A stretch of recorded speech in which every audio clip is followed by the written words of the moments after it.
আসসালামু আলাইকুম, আশা করি সবাই ভালো আছেন। আমি আল্লাহর রহমত এবং আপনাদের দোয়ায় ভালো আছি। আজকে আমি আপনাদেরকে পাইপিং লাগা চেন কীভাবে পাইপিং দিয়ে চেন লাগাতে হয় সেটা শেখাবো। এটা হচ্ছে ছোটো বাচ্চার জামার ক্ষেত্রে।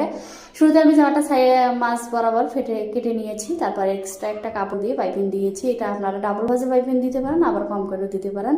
এভাবে উল্টো দিক থেকে সেলাই করে নিয়ে সামনের দিকে নেবেন, তাহলে পাইপিংটা ফিনিশিং সুন্দর আসবে।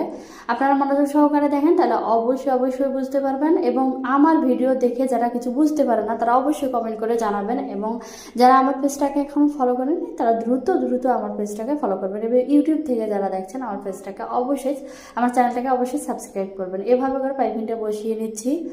এখানে আপনারা মনোযোগ সহকারে দেখেন, কারণ এখানে চেনের মাথাটা আমি কিভাবে অ্যাড করব সেটা হচ্ছে দেখার বিষয়। কারণ এই চেনের মাথাটা দেখেন এভাবে করে আমি ওখানে ভাঁজ করে নিয়ে বসিয়েছি। আমি এখানে পরেরটা আমি আবার আপনাদের দেখাচ্ছি, আপনারা বুঝতে পারবেন। চেনের মাথাটা এক সাইডে ভাঁজ করে আমি উপরে বসিয়ে নিচ্ছি।